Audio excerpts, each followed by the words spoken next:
3 first-year eligible players, Polamalu, Wayne, and Patrick Willis. Pretty incredible list.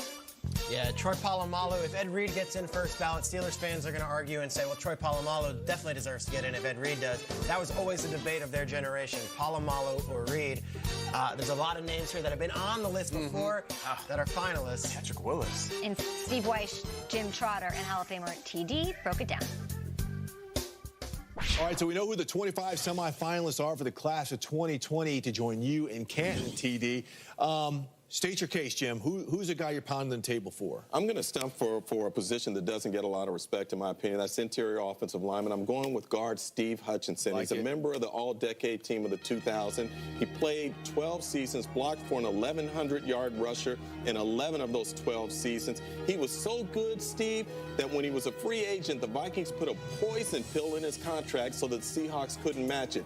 You rarely hear about that for an offensive lineman. Yeah, that's strong right there. I'm going with Steve Atwater, my former teammate here. And forget the stats. I mean, we can't look at the stats with Steve Atwater. He was the enforcer in that box for many years. He was that guy that when you played against the Broncos, you had to account for him. We know what he did against Christian Okoye. That was his signature moment there. But more importantly, he was a great leader.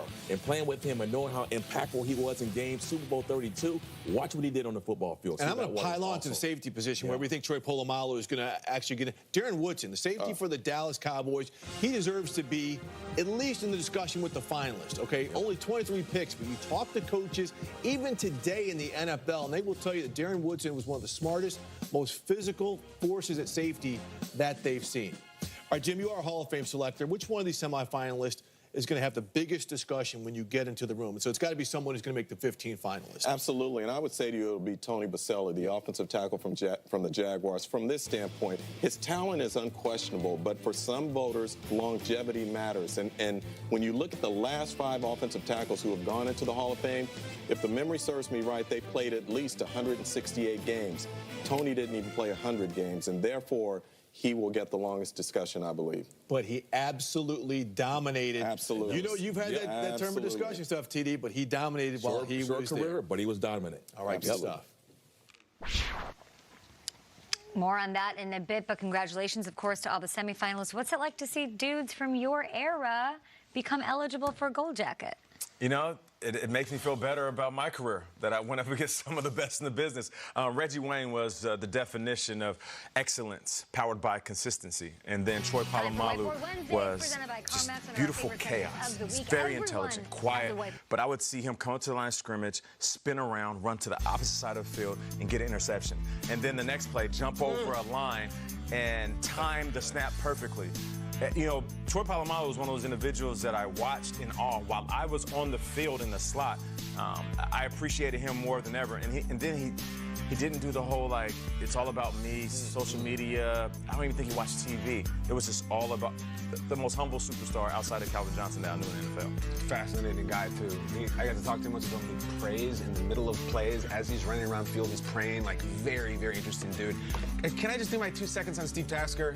I find this fascinating, and I have some unconventional Hall of Fame takes. As you know, one of my takes is, I don't care if you're a quarterback or a long snapper. If you're the greatest to ever do it, I think you're a Hall of Famer. With respect to Bill Bates and Matthew Slater now, I think Tasker's the greatest special teamer I've ever seen. It's the same reason I think Devin Hester's a Hall of Famer, why Ray Guy is, and why Adam Vinatieri should be. I think Steve Tasker's the best ever. I would like him in.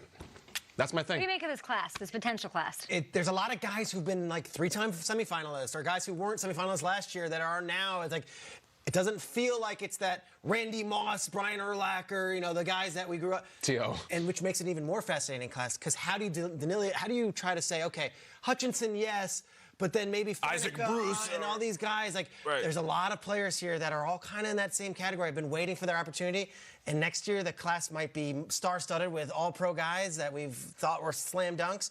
Fascinating to say how they decide which guys make it this year. More on the 25 eligible to enter the Hall of Fame class of 2020 in a bit and throughout the week and throughout the rest of the season right here on NFL Network. For now, let's flip it over to Will Selva out in the newsroom in Culver. Hey, Will. Hey, what's going on there, Kay? Well, the Ravens won't be completely at full strength on Sunday when they host the 49ers. Lamar Jackson center Matt Skura is done for the season after suffering a knee injury in Monday night's win over the Rams. Now, there is no understating this loss for Baltimore. He's one of the reasons the Ravens possess the league's top rushing attack. He's certainly a staple of this O-line, starting 29 straight games. He's currently second in Pro Bowl voting. The Falcons facing the Saints on Thanksgiving night, and they might be without one of their best players. Wide receiver Julio Jones did not practice Tuesday after injuring his shoulder in the first half of Sunday's loss to the Bucs. The Falcons beat the Saints 26-9 in their last matchup in New Orleans. Fellow wide receiver Cole Beasley is healthy. Thank you very much. Beasley is set to face his former team, the Cowboys, on Turkey Day. He spent 7 seasons in Dallas, and this will be his first time playing against the Cowboys, but Beasley looks at it as, just another opponent. 7 years with these guys, so there's a lot of bonds that you kind of build over the course of battling in the trenches with guys. So, naturally, when you've gone through like football war with a lot of guys, you're gonna kind of have that bond, and once the game starts, it's the same deal. It's football, so there's nothing different about it. Well, remember, Marcus Peters also said he didn't care about facing the Rams, just another game. Then he's seen on the sideline mocking a Jalen Ramsey dance, glaring at the Rams sideline. Just once, I'd like to hear a player be honest and say, yes, this game means a lot to me, and I want to stick it to my former team. This I don't understand. It's like tucking in a jersey. You just don't do it. If you tuck in your jersey, you might as well wear Air Monarchs. I don't understand it. I don't. There's smoke coming out of Kyle's ear. I forgot. I was talking to Calvin Klein there, Gianni Versace there in the newsroom, the impeccably dressed Thai bar chic Will Selva. Well, do not enter a game with me of calling out fashion faux pas on this program, because you and I will be bloody in our knuckles every single day, my friend. Okay. All right? I love you. You're my brother. But you walk over, you limp back. Be careful. All right? What is that, a You're rose a beautiful shirt disaster. You got and a burgundy tie? All right. Just be careful. you're a beautiful disaster. It's the family season. Let's keep it friendly. Kyle, take it easy, man. Take it easy. Wow, I feel like I'm at Thanksgiving right now. I was one step away from your There we Obama go. joke. I'll take it from the eggs on Twitter. I'm not taking it from my hermano Selva, okay? Good God. I'm untucked now, all right? Untucked. Untuck it. Somebody play Goodbye Horses. Okay, here we go. Let's do it. So the NFL launched this awesome contest, Kyle.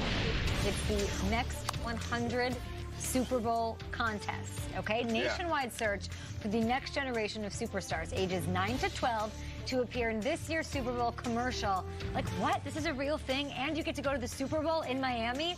Parents, listen up. Submit your kids' highlight reel showcasing their moves, cuts, and games. No purchase necessary to enter or win. Many will enter, few will win. For entry and rules, visit playfootball.com/next100. Your kids are in school tomorrow or Friday. Get to work on this. We get to go to the Super Bowl. And be in a commercial. I was excited for the Bud Bowl when I was that age. That was nothing. Puppy Bowl. Will the Saints get revenge against the Falcons on Thanksgiving night? You think no problems for the squad, right, Kyle? Look at that man right there. Can someone guard him? Can I just pose the question? Can Deion go back in his prime and guard him? Could be a Julio game, guys. It's the Julio game? Could be. Could be. If Lattimore doesn't suit up, certainly could be. And it's time for America's favorite game, the Long Show. Here we go. Uh-oh, here we go. James Washington? James Washington? That duck airing it out.